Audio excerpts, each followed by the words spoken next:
Halo, selamat datang di pembahasan tentang krisis iklim yang sedang marak terjadi pada saat ini. Sebenarnya, apa sih penyebab krisis iklim itu sendiri?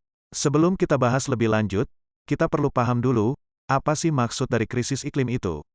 Krisis iklim merupakan masalah serius yang terkait dengan perubahan iklim global.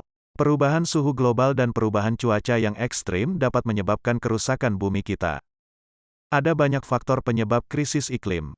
Faktor utamanya adalah emisi gas rumah kaca oleh aktivitas manusia seperti pembakaran bahan bakar fosil, deforestasi, dan pertanian.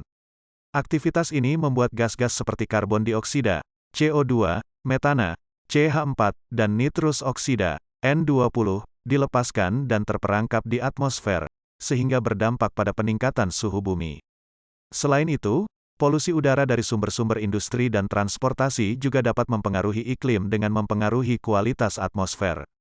Tak hanya itu, ada juga faktor alami seperti perubahan iklim yang dapat mempengaruhi sistem iklim secara alami yang diperparah dengan aktivitas dari manusia itu sendiri. Pada masa sekarang, industri modern telah menjadi salah satu tulang punggung ekonomi dunia.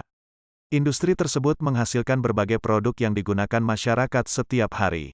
Namun, seringkali dalam proses produksinya justru membahayakan lingkungan sekitar. Salah satu dampak utama dari proses produksi tersebut adalah adanya limbah pabrik yang mengakibatkan peningkatan emisi gas rumah kaca. Akibat pelepasan gas inilah yang mempercepat perubahan iklim. Dimulai dari suhu global terus meningkat yang mengubah pola cuaca menjadi ekstrim, banjir, kekeringan, dan badai yang lebih intensif. Dampak limbah pabrik juga dapat terlihat secara langsung pada lingkungan sekitar. Limbah kimia dari proses produksi yang mencemari air tanah dan sungai sehingga mengancam kehidupan akuatik, serta mengancam kesehatan manusia yang bergantung pada air bersih. Saat kita membakar bahan bakar fosil seperti batu bara, minyak bumi, dan gas alam, ini melepaskan karbon dioksida ke atmosfer. Akumulasi CO2 dan gas rumah kaca lain dalam atmosfer menyebabkan pemanasan global dan perubahan iklim yang ekstrim.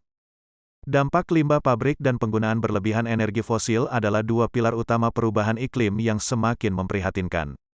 Namun, kita tidak boleh berputus asa. Sebaliknya, kita harus bersatu dan mengambil tindakan bersama untuk mengatasi krisis iklim ini. Nah terus, gimana sih buat kita ikut andil dalam solusi krisis iklim? Berikut beberapa cara yang bisa dilakukan. Pertama, kita bisa dukung pelestarian hutan, karena hutan berfungsi sebagai penyerap karbon alami.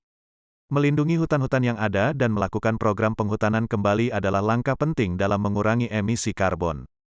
Kedua, dengan menggeser fokus kita dari penggunaan energi fosil yang merusak lingkungan menuju sumber energi terbarukan yang ramah lingkungan.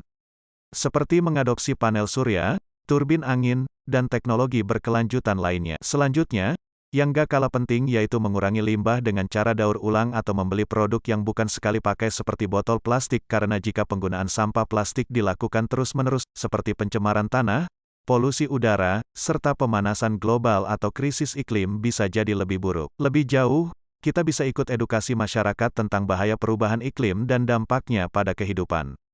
Edukasi ini penting biar semakin banyak yang tahu, sehingga semakin besar pula kesadaran kita. Nah itu dia, langkah-langkah yang udah kami rangkum buat ikut andil dalam permasalahan iklim. Dengan langkah-langkah tersebut, kita dapat berperan aktif dalam melawan krisis iklim dan ngurangin polusi karena limbah pabrik serta penggunaan bahan bakar fosil. Terima kasih semuanya yang udah nonton video ini. Mari kita bergandengan tangan buat kontribusi dalam menjaga planet kita dan mengatasi krisis iklim. Sampai jumpa.